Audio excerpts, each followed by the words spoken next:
নমস্কার বন্ধুরা, ঋতুপর্ণার ঘরকন্যায় আপনাদের সবাইকে স্বাগত জানিয়ে আজকের মিনি ব্লগটি শুরু করছি।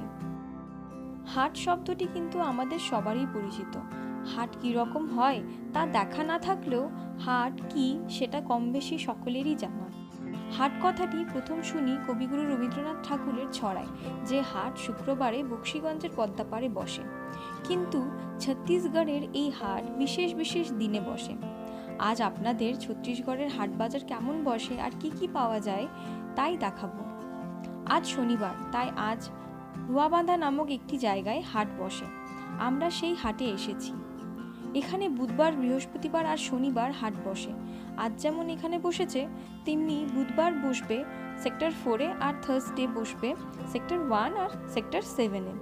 জুতো, জামা, কসমেটিক্স থেকে শুরু করে বাড়িতে কাজে লাগে এরকম নানা ধরনের জিনিসপত্র এখানে বিক্রি করা হয়। আমরা এক সপ্তাহের বাজার করে নিয়ে চলে যাই। এখানে শুধুমাত্র আমরা নয়, আমরা এখানে সবাইকে দেখেই শিখেছি। সবাই এখানে আসে আর সপ্তাহের বাজার করে নিয়ে চলে যায়। আমার হাটে আসতে ভীষণ ভালো লাগে। আমি এখানে ভীষণ মজা পাই এসে, কারণ এখানে অনেক রকম সবজি একই জায়গায় পাওয়া যায়। একদিকে সবজি আর একদিকে ফলমূল আর একদিকে ননভেজের মার্কেট বসে। এখানে কি সুন্দর করে সব এক এক দিক করে ভাগ করে নিয়েছে। তারপর দেখতেই তো পাচ্ছেন, ঢুকতেই সিঙ্গারা, জিলিপি, পকোড়া এসবের দোকান। আজকে আমরা হাটে যা যা বাজার করব তাই আপনাদের দেখাবো। ছোট্ট একটি ফুলের নার্সারিও এখানে বসানো হয়। প্রত্যেকটা হাটেই ছোট্ট করে নার্সারি বসানো হয়। এখানে এসে হাট দেখা আমার কাছে নতুন, কারণ হাটটা আমি আগে ওই বই পড়েছিলাম, কিন্তু এখানে এসে দেখছি যে হাট কীরকম হয়।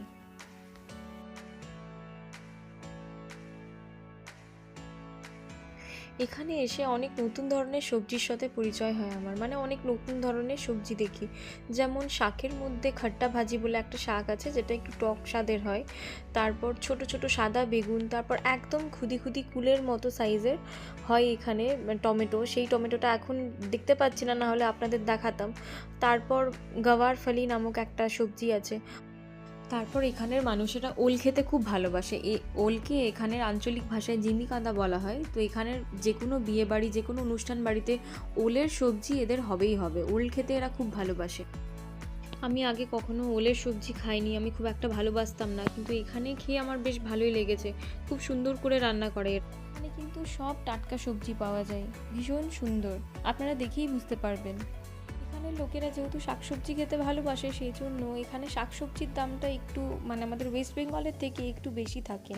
আর ননভেজের যে দামটা থাকে সেটা ওয়েস্ট বেঙ্গলের তুলনায় বেশ কিছুটা কম থাকে। শীতকালটা কিন্তু একটা খুব সুন্দর কাল, কারণ এই সময় অনেক ধরনের শাকসবজি পাওয়া যায়। কি সুন্দর, খারাপও হয় না, ভালো থাকে। শীতকালে শাকসবজির পরিমাণটা বেশ ভালোই বেড়ে যায়। কিন্তু এইবার দেখছি দামটা বেশ ভালোই আছে, শীতকালে যে এত সবজি পাওয়া যায় তারপরেও দামগুলো বেশ ভালোই আছে, সবজির কমেনি। আর দেখুন, এখানে ঝাঁটার সঙ্গে নিম দাঁতন বিক্রি করা হচ্ছে। এটা হচ্ছে শনিবারের হাট বাজার। আর বুধবারের হাট বাজার কী রকম হয় সেটা তো আমি একটা লাইভ করেইছি, সেখানে গেলে আপনারা দেখতেই পাবেন যে বুধবারের হাটটা কীরকম বসে। আর এদিকে আমাদের সব রকম বাজার হয়ে গেলে, সবজি, ফলমূল সব কিছু কেনাকাটা হয়ে গেলে আমরা শেষে চলে গেলাম মাছের দোকান। সেখানে মাছ কিনে তারপর আবার বাড়ি ফিরবো। কত রকমের মাছও এখানে পাওয়া যায়। এখানে সবজির সাথে সাথে নানা রকমের মাছও পাওয়া যায়। মাছের কালেকশনটাও বেশ ভালো। বলে আজকে মাছ বাজার করার সঙ্গে সঙ্গে আমাদের হাট বাজারও শেষ, তাই জন্য ভিডিওটা আর বাড়াচ্ছি না। তো আজকের ভিডিওটি আমি এখানেই শেষ করছি।